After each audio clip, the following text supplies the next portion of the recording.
My name is Beverly Bender, and I'm actually a volunteer, and I'm going to be introducing the presenters today. The first presenter is Hai Chu. He is an assistant professor of medicine and pediatrics at the University of Pittsburgh and member of the Center for Research on Media, Technology, and Health. He completed his BS in computer science from Johns Hopkins University, MS in computer science from Columbia University, and PhD in communications and information sciences from the University of Hawaii. His interdisciplinary training focused on applying technology and social network analysis to different aspects of interactive online education. For the past several years, he has been studying various public health issues, including tobacco control, community health coalitions, and social media-based health surveillance. Hai's current research is focused on innovative methods of using online technologies to support tobacco cessation in vulnerable populations. The next speaker would be Cesar Escobar-Viera. He is a doctoral associate at the University of Pittsburgh and member of the Center for Research on Media, Technology, and Health. Cesar received his PhD in Health Services Research from the University of Florida.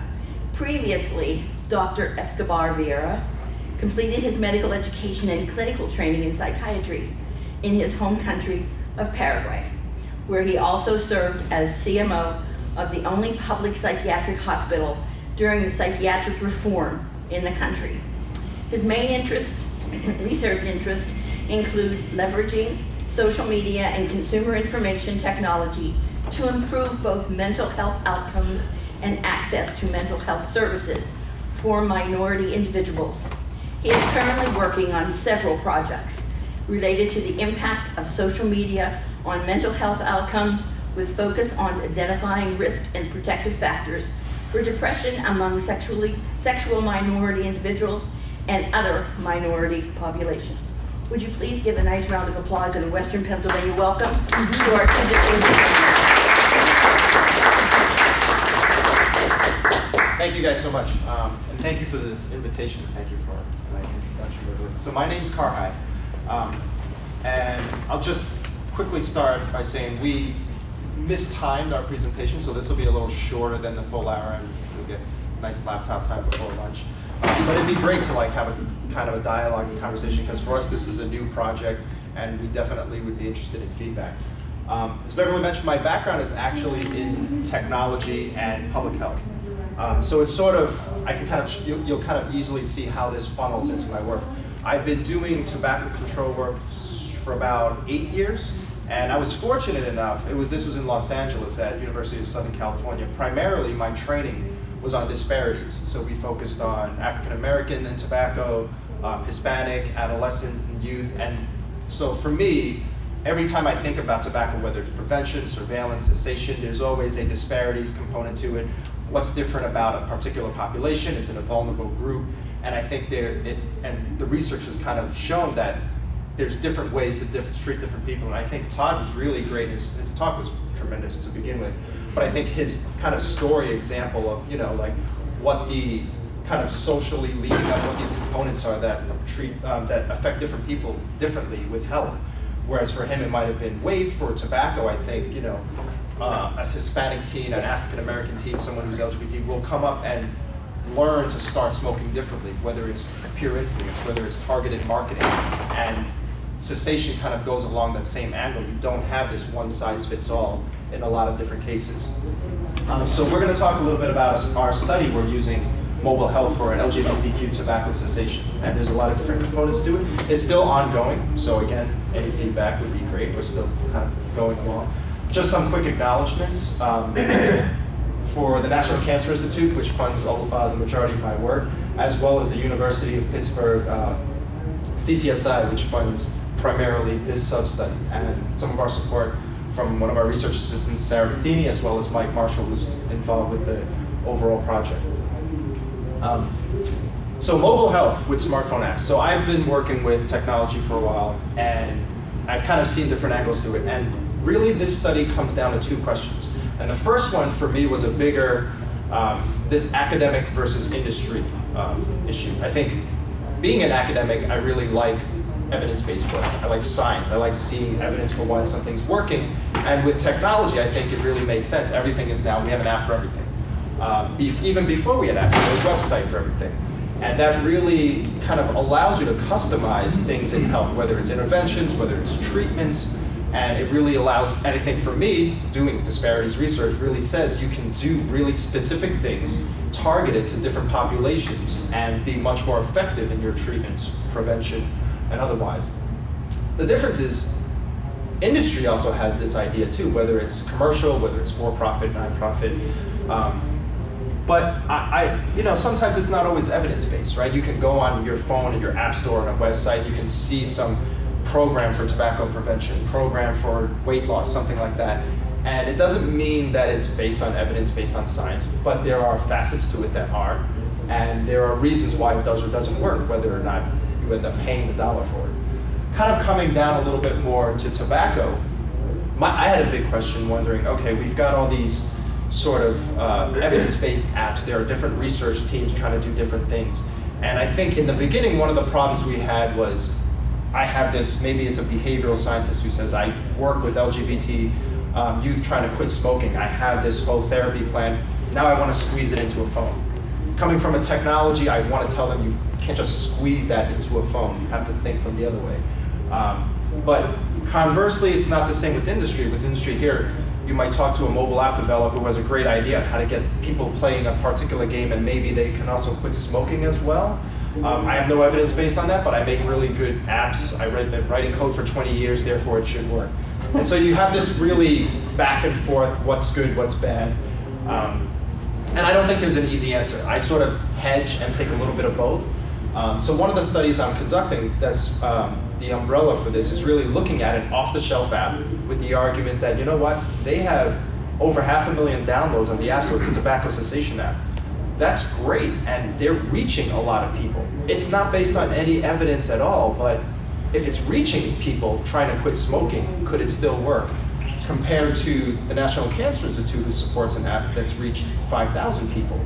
And it's based on evidence, it's based on a lot of science, it's proven to work, but it's not getting anywhere to people. It's not like a very friendly app to use. It's based on a lot of science built by tobacco scientists who aren't really comfortable with technology. Drilling down a little bit more. So for LGBTQ tobacco cessation, and Cesar's going to talk a little bit more about the context. The other question I have is really, in short, is this behavioral therapy or is it nicotine replacement? So what I mean is, we have these smartphone apps or even other technologies that really, like I said, let you customize how you can provide prevention, provide cessation, provide something. But that's more kind of in your cessation behavioral setting, right? You can really talk about exactly context issues, social issues, exactly what one-on-one a person is dealing with when they have problems quitting smoking or even vaping, other issues like that. But the flip side of that is something like, let's say, the patch or medication. You don't have a patch for women who are, versus a patch for African American men. There's a patch and it works. There's a specific protocol for it. There isn't one if you're LGBT trying to quit smoking. There isn't one for me if I'm Asian trying to quit smoking. It's specific in its non-specificity, that this is the protocol and it works for everyone in this way. And so now you sort of see like where my question is. We have these great smartphone apps. They can be very customizable to the specific person trying to quit. But from a pragmatic point of view, I would question, is that necessary? Is it more about behavioral when you use an app to quit something like smoking? Or is it more like an NRT? Is it more like a patch or a pill that the protocol is going to be the same for everyone? Does it matter who you are? So those two sort of questions sort of combine. It's the industry and academic. Can I take something off the shelf that's supposed to, from a for-profit company, trying to get to as many people as possible? Or do I want something customized that's built ground up from an academic research institute based on all this science, but maybe not really fit for a smartphone app? So I'm going to step aside for a second to let Cesar. So, good morning, everyone, and thanks for having us here. So, I'm going to present a little bit of the background, and I'm sure a lot of you are familiar with some of these bullet points here. And this is some of the arguments that we thought of in order to justify and develop this study.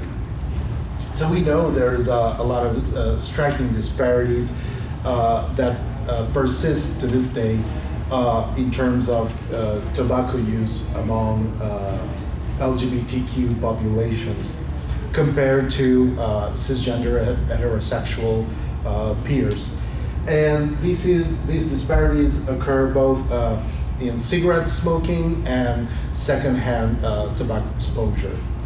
Just as an example, in 2016, the prevalence of smoking among heterosexual cisgender adults was about 15%, but among LGBTQ adults of the same age was above 20%.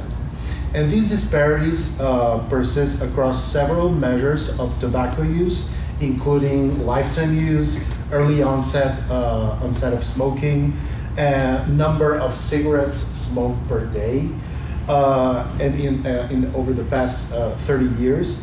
And the disparities are even more pronounced among lesbian and bisexual women. So interestingly though, LGBTQ populations are one of the groups with fewer exposure to effective cigarette control smoking policies, messages, and other interventions. And prevention and cessation intervention research among this population is scarce. And most of the existing research is targeted to gay men or MSM when the disparities are more pronounced on lesbian and bisexual women.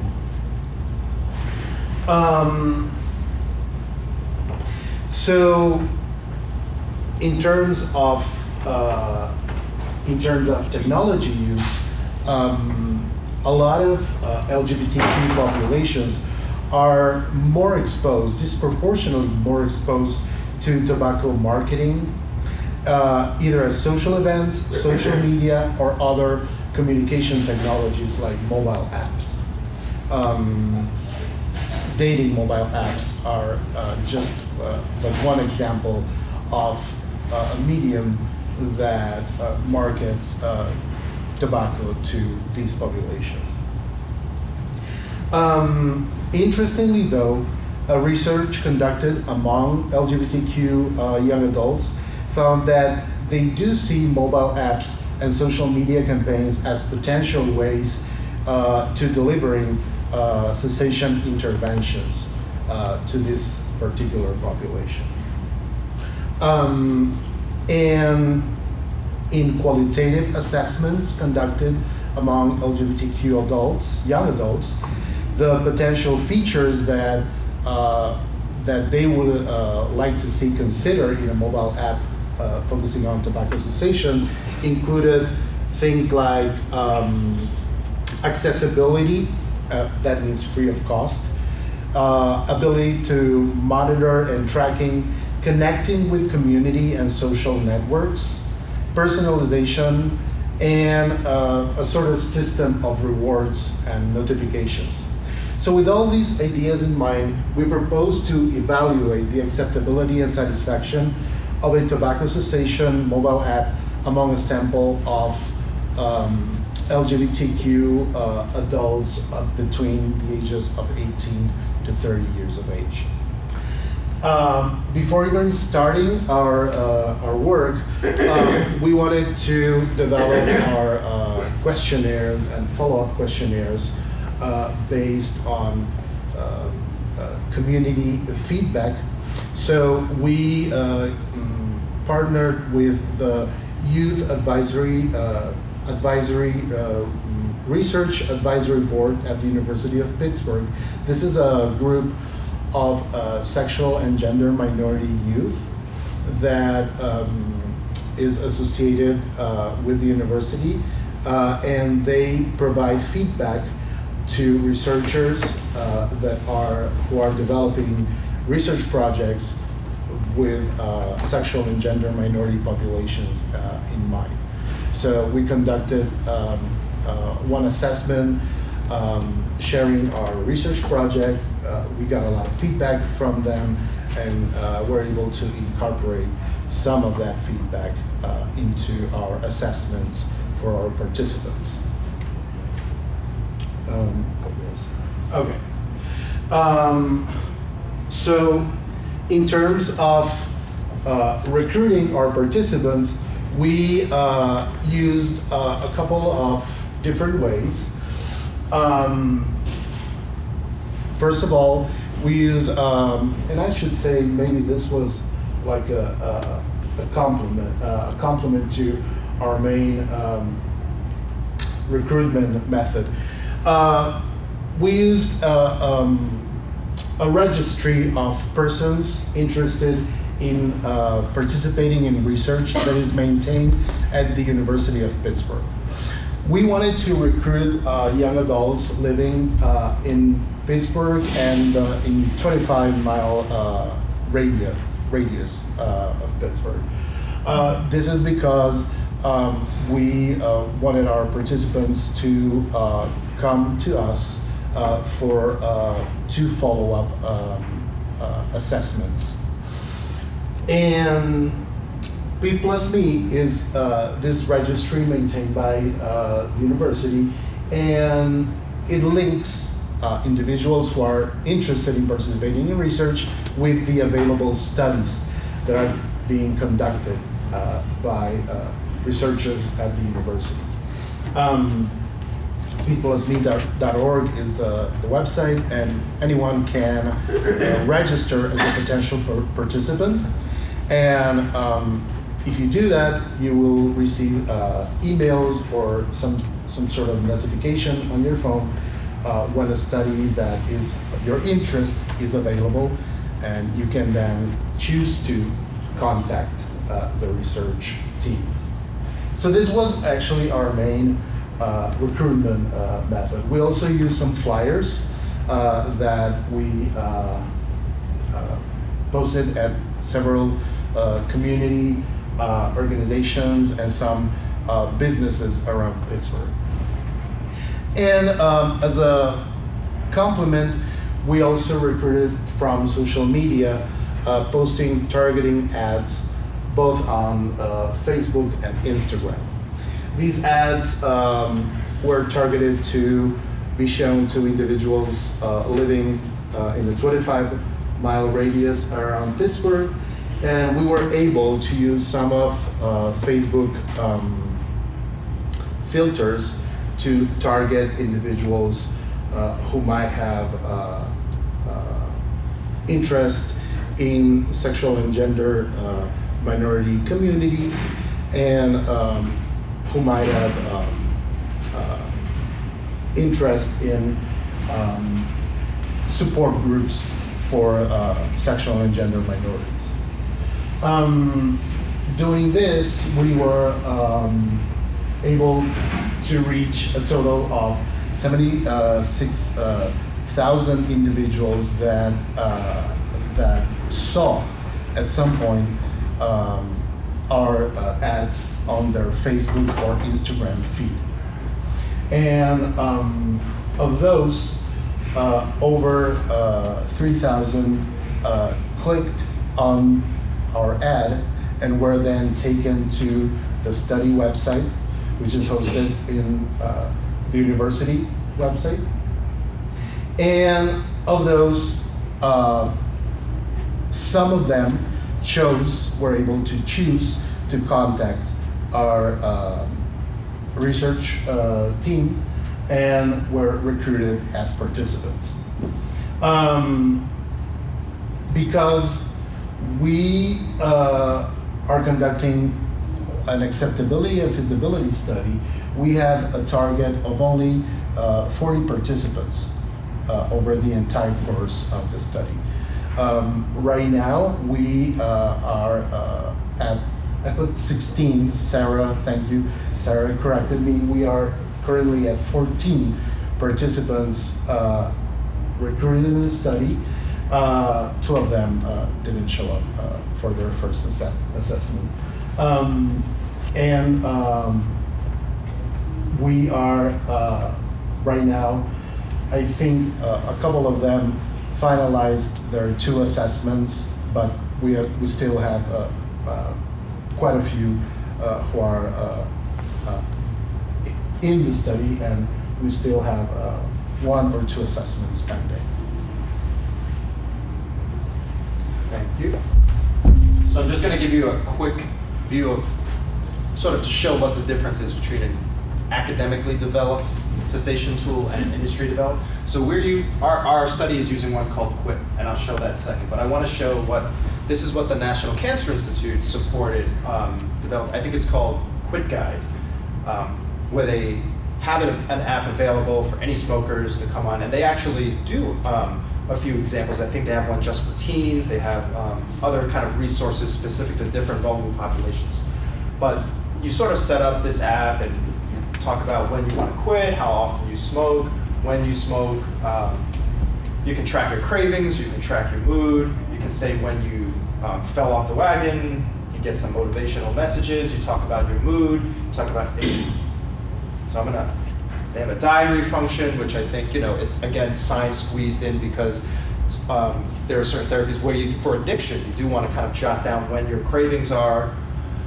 There are pictures, there's some messages, here's how to quit, here's apparently reading, or like information is part of something that's evidence-based, but how often are you trying to read about 6 pages of why you're trying to quit something on a phone? But they put it in there and it's squeezed in, and here's some more things you can read on this phone, which I have no idea who actually does. And I'm going to keep clicking and clicking, and this is about what I've shown you is about maybe 30% of the app. So I want to say it's comprehensive because it is. I have no idea. I mean, like, I've never gotten an instructions manual with an app. I think the whole point of it is you don't need an instructions manual. I have not figured out all 100% of how to use this app yet. So this is quick. I'm going to show you the 5 screens that they have. They give you sort of like since you've quit, how much money you've saved, how your health has improved. This, after X many weeks, the nicotine is out of your system. You can click a button to say, I fell off the wagon today. You can chart your progress. I will also add, since this is industry developed, it gets updated. People file bug reports, they immediately update it. The NCI app, I think, gets updated maybe the last time I saw it, maybe 6 months ago, because it's a research project, and research projects have a start date and an end date. Sometimes they continue on, but we're not, and myself included, we're not a software development team. We're not an app group. We're trying to conduct research to do science. We don't know the best ways to kind of get someone engaged with an app. We want to help them quit smoking. But the app developers know. They know how to, these are, whether it's colors, whether it's functionality, whether it's ease of use, this is how one would want to be engaged with an app and why they have 500,000 to 1 million downloads versus 2,000 to 5,000. So our event, we have an initial assessment to gauge their smoking patterns. We have a 1-month follow-up and a 3-month follow-up. We bring them into the office because we do verify using basically a breathalyzer to see if they completely stop smoking. And then we follow with a survey, which a lot of the questions were developed as we had met with the Youth Research Advisory Board. Primarily, we're interested in culturally appropriateness of the app, right? So again, going back to my initial question, do we need to customize? Is a specific population, can a particular group use an app a certain way different than if I were trying to quit smoking, if I were a much older person, if I were African American, if I was Hispanic? So as Cesar pointed out, we have 14 people or participants going through, and this is some of our early feedback, right? So best functions, the diary function was the best, so I think that's talking about being able to track usage, and I think that is shown in the literature, that being able to see, I'm on day X, I haven't smoked this many cigarettes. If I average a pack every 2 days, I've saved now $86, things like that. And nobody liked the sound effects and the lights. I actually also do not like the sound effects and the lights, and I don't know what the app people were thinking. But being in it is like we have a relationship where I can kind of provide this feedback. Now, again, this is sort of where we're drilling down to. What does it mean for the LGBTQ community trying to quit smoking? And so far, those are the quotes that we've got. Smoking and sexual preference aren't linked. No, smoking has nothing to do with that. So again, like I said in the beginning, I sort of hedge. I have no idea. As someone who does disparities research, I think who you are as a smoker is very important to the type of treatment that you get trying to quit smoking. As a pragmatic technology person, I would also say, well, show me exactly what that would be, or if that is exactly needed. And I don't know the answer to that. And I think this is really step one, right? I don't want to jump in and say, let's build an app for every vulnerable population that's trying to quit, because I can't show that that's what's necessary. So for me, I think this is just sort of that first step to show, is using technology something that when you're dealing with different vulnerable populations, something that needs to be customized, that needs to be treated very specifically and have a very precise way of doing it. This is our contact information. I want to thank you guys for listening to us and hearing about this study. If you have any comments at all, like I said, this is still ongoing. We're figuring it out as we go. So thanks again. Does anyone have any questions for the gentleman?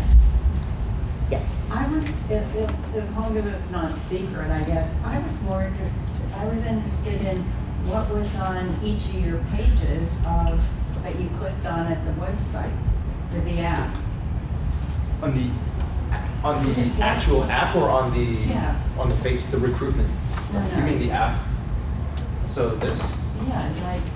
So this is, I think, so this is their overall, how your health is improving, how much time you've quit, money you've saved, and it gives you your basic picture. This is breaking it down specifically. So in 37 days, if you put in, let's say I smoke 1 cigarette per day, you haven't smoked 37 cigarettes. And given a cost of a pack, you've saved $186. You haven't inhaled 372 milligrams of carbon monoxide, and your life expectancy has gone up 6 hours. So this is sort of your tracking.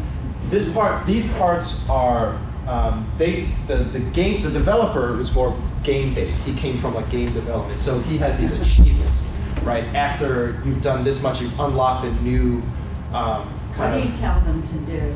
Yeah, that's Is my my question. Oh, okay, so you don't. Where are the tips on how to quit? So yeah, so some of it will pop up. Since they're pop-ups, I wasn't able to really show them. So after, let's say, you unlock a certain feature, one of the things they have is motivational cards. So those will pop up as, depending on which, I guess, level you've reached, have different types of cards, again, how far along you've quit.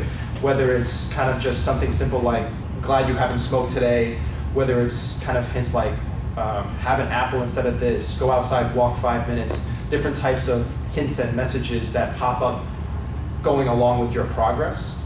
And then the last one is just more, I think, just kind of the graphic features. I think I'm showing you a version that's one iteration outdated, so now it has a few more features that build in a little bit more cognitive behavioral therapy. So to have that specific, I think it's because they like the science collaboration and they don't want to just say, we're making a game, which tobacco happens to be the end result of it, but they're really tying in some of the CBT components to it. For this study, since we started without it, I'm not going to come in and introduce to the second half of the participants the new features. But it's something we are considering as when this is concluding, to kind of include some of the new CBT components into it and see if that actually makes a difference. Because one of the other things is real, and it's in the qualitative assessments when we meet with the participants at 1 and 3 months, is which matter. They might tell us the motivational messages just did not appeal to them at all. And it could be because it's population specific. You're not kind of seeing my needs as an LGBT tobacco user trying to quit. These are just generic messages. Or not, or maybe they are useful. And I think that's something that for us, after we sort of hit our 40, we'll be able to kind of move forward and decide, okay, it wasn't, this component was, this wasn't. Did that answer your question, I hope? Not really, because I want to know, Uh-huh. when I'm a smoker and I click on the first page, what does it say? So if you're a smoker, you're starting, it would say, you'd fill in your information. I smoke X packs a day, this is how much a pack costs, today's my quit date. And it would say, congratulations, we're happy you're trying to quit. This is what you expect to, since you're just quitting now, these are the symptoms we expect you to have. And that's sort of day one. Day two might kind of prompt you, how are you feeling? We know you're feeling certain cravings, and Is this that, are you making this up, or you know that's what? No, it's not. There's not a set path. There's not like everyone will get this message. Okay. I'm making it up in the sense that that's one of the messages that could pop up. It could just as easily pop up and tell you your nicotine is halfway cleared out of your system today. So you're doing a great job at day 2, and you've also saved $6 because you haven't bought a pack today. But would it ever say, oh, if you haven't learned any skills to deal with your triggers, Right. starting today is not the best choice for you? Yes, so exactly. It will not say that. What will say that? The NCI app will do that, because that's you're talking about something that's evidence-based. That's really kind of driven by science to do that. And I think that's what the National Cancer Institute's app will have, and it'll have very specific things like that as you're trying to quit, and be able to say, oh, you're at day 1 and these are the problems you're going to hit that are much more, like I said, evidence-based. This is not evidence-based. These aren't scientists who built this app. So they didn't kind of come in thinking, here are all the behavioral therapies, here are all the methods for people trying to quit. So it really, for me, you're kind of going back and forth. Do you want the science that's not really fit for an app? Or do you need sort of like the superficial features that are much more designed for having something on a 6-inch screen to use? I wonder why you couldn't use both, though, in a positive way. I think there are ways to do it. I just think that has not merged. The academic scientists, the tobacco cessation experts are not on the same page as the app developers, the people who know how to engage people using a phone, right? I think someone who has been doing tobacco cessation therapy for 20 years does not have the expertise to say, how do I package that into a 6-inch screen and get someone engaged to do what I do in person? Well, I would argue that it should be packaged on a 6-inch screen. I think that's There's too much legitimate. information there, and and the whole point of this is that it's individualized. Mhm.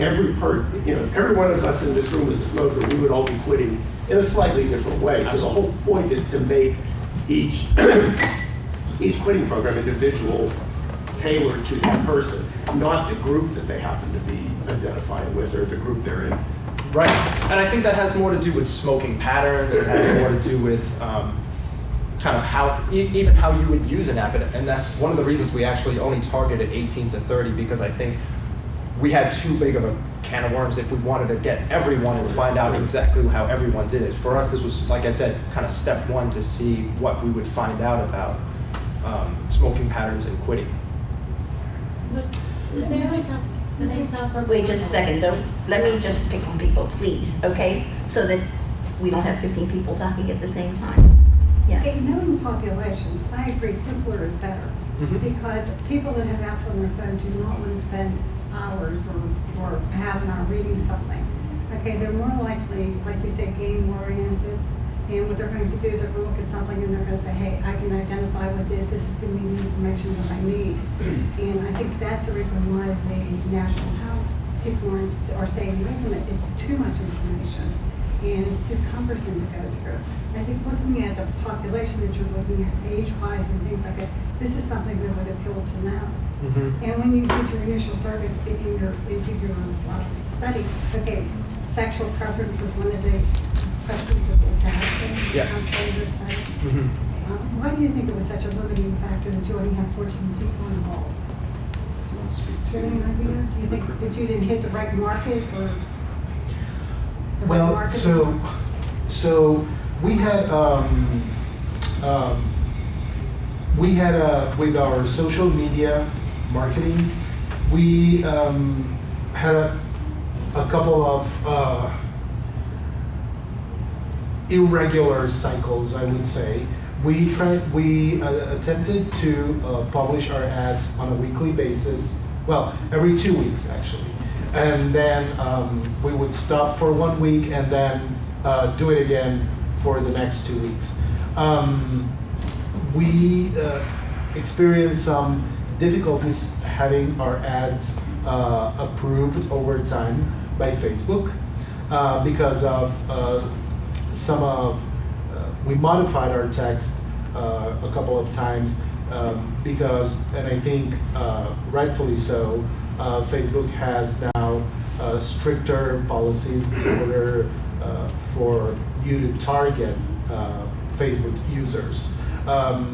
So it might have been that some of our ads were just too general and not very, even though they would appear to people with some interest in LGBTQ issues, the ads themselves might not have looked very appealing or interesting for a sexual or gender minority individual. I mean, by looking at the ad, I don't necessarily think that people would have thought, oh, this is a study that is for a sexual or gender minority individual. Were they paid to be in this study?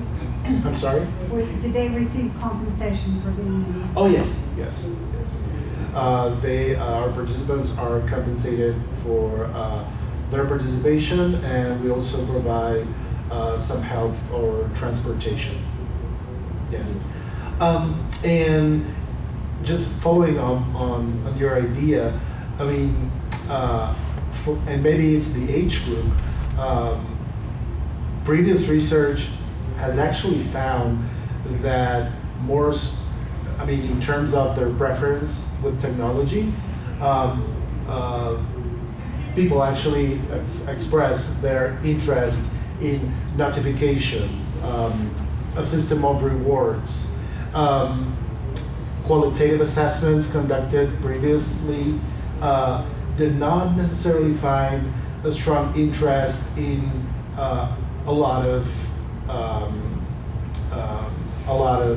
CBT, for example, methods. But it might well be that is a great way to go. But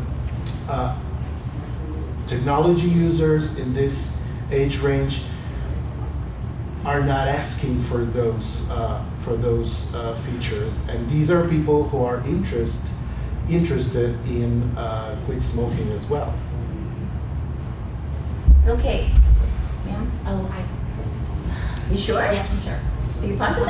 Okay. I was just gonna say it's kind of like a Fitbit or a Apple Watch. Mhm. You know, I'd rather have the notification stand up Yeah. than the competition instead Yeah. of NCI says that if you stand up, your heart rate. Right. Like I don't care about that. Right. I mean, that's kind of Okay, yes. I might have missed this, but are there skills in this that are given to people that want to stop smoking, like any type of just suggestions on how to get through cravings and things like that? No, not. I see what you're saying, and I want to cheat and say yes because some of the motivational messages are, like get up and take things like that. But it's not designed the way an evidence-based program would be to say like here are when your cravings would come up. Yeah. It's like something more complicated might let's say figure out you're right outside your office and you're in proximity of a smoker and then do that. So I don't want to cheat and say it does because it randomly has those, but it definitely doesn't. Anyone else? You said that many of these younger individuals don't want the CBT stuff. I don't think they know they need the CBT stuff. That's the point. They have to have that. That is not going to help anybody quit smoking. What you're showing on that screen, because they need these skills. I think that's what we're trying to bring up.